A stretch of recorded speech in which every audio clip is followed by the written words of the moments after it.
Donald Trump continue d'aider le dictateur russe Vladimir Poutine, sur fond de nouvelles selon lesquelles les États-Unis ont arrêté les livraisons d'armes à l'Ukraine. Une autre nouvelle apparaît: la Maison-Blanche a levé une partie des sanctions contre des banques russes, des entreprises et même le principal exportateur d'armes russes. Il s'est avéré que les allègements concernant les entreprises russes ont été adoptés par les États-Unis dans le cadre de la procédure de levée des sanctions contre la Syrie. Mais il est très important d'examiner cette nouvelle en détail et avec minutie, afin de ne pas devenir victime de titres sensationnalistes. En bref, l'information selon laquelle Trump aurait levé les sanctions contre la Russie est incorrecte. Et dans cet épisode, je vais expliquer en détail pourquoi. Je m'appelle Alexei Petchi, nous sommes le 2 juillet. Passons à l'essentiel. Mais avant de commencer, je vous demande de vous abonner à cette chaîne, de mettre un like et d'écrire n'importe quel commentaire. De plus, abonnez-vous à ma chaîne Telegram. Le lien se trouve dans la description de cette vidéo. Là-bas, nous publions des informations d'actualité dès qu'elles arrivent. Alors, aujourd'hui, plusieurs médias ont rapporté que Donald Trump avait levé une partie des sanctions contre la Russie.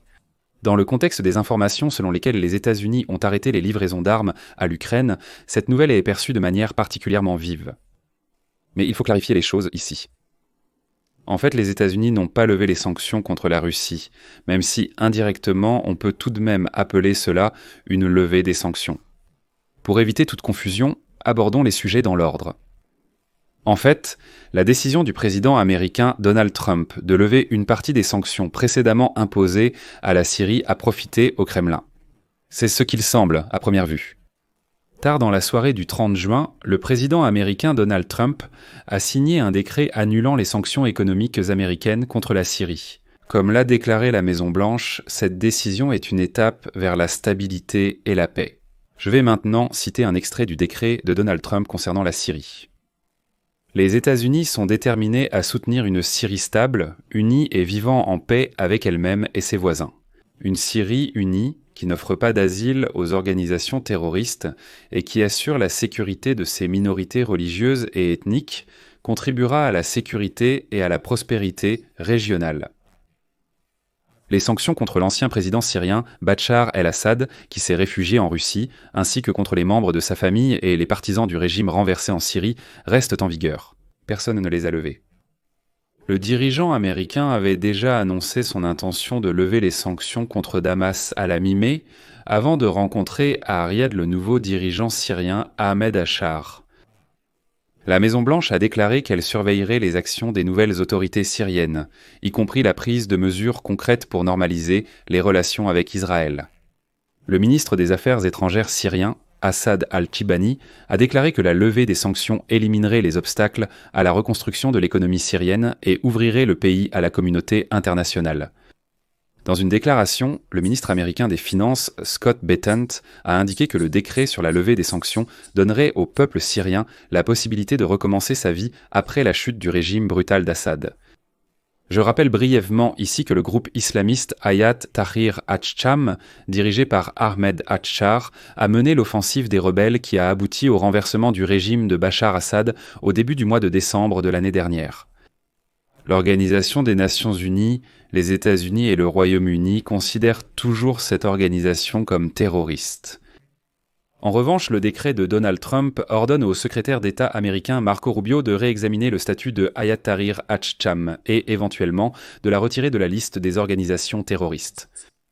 Plus tôt cette année, Marco Rubio a appelé à soutenir les autorités de transition en Syrie, avertissant que l'incapacité à réaliser des progrès économiques pourrait conduire à une guerre civile à grande échelle d'une ampleur épique.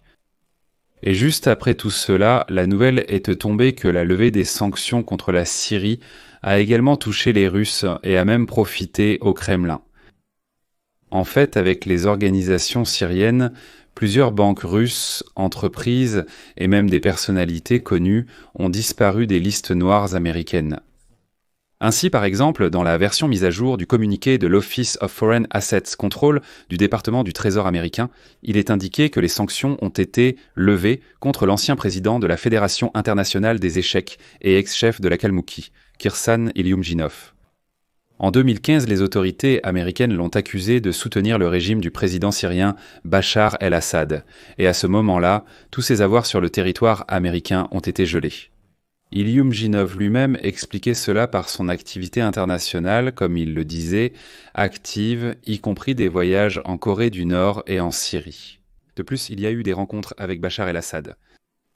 La levée des sanctions a également concerné certaines entreprises russes qui étaient soumises aux restrictions syriennes.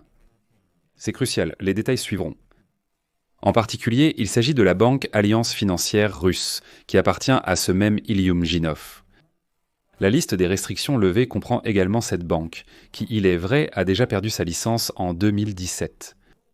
Et Mir Business Bank est une structure russe de la banque iranienne Bank Melli Iran, ainsi qu'une entreprise d'État RFK Bank Promsyrie Import et le plus grand exportateur d'armes de la Fédération de Russie, la société Rosoboronexport. De plus, les entreprises Globalny Conceptsy et Group ont également été retirées de la liste noire des États-Unis, société de transport gautier logistique et toute une série d'autres entreprises également. Globalement, il semble que l'administration Trump lève les sanctions contre les banques et entreprises russes. Mais c'est justement là que réside la déformation de la nouvelle selon laquelle Trump lève les sanctions contre la Russie. Ici, nous examinons la situation plus en détail. À ce jour, 3 régimes de sanctions américains s'appliquent contre la Russie, les entreprises russes, les banques, les personnes physiques, etc. Le régime anti-russe, le régime syrien et le régime iranien. En résumé, vous faites référence au régime ukrainien, syrien et iranien pour plus de commodité. En bref, cela touche les sociétés et banques russes, entre autres. Les sanctions ont été imposées pour la guerre contre l'Ukraine, pour le soutien à l'Iran et pour le soutien au régime syrien de Bachar el-Assad. Fréquemment, les mêmes entreprises, banques, etc. étaient soumises aux 3 régimes de sanctions en même temps. Et voilà que le 30 juin, Donald Trump annonce officiellement la levée du régime de sanctions syrien. Au final, dans le cadre de la mise à jour des listes de sanctions, les États-Unis retirent de l'étiquette Syrie d'un certain nombre d'organisations russes. Maintenant, le plus important. Par exemple, la société Rosoboronexport était auparavant soumise à 3 régimes de sanctions à la fois, syrien, iranien et anti-russe pour la guerre en Ukraine.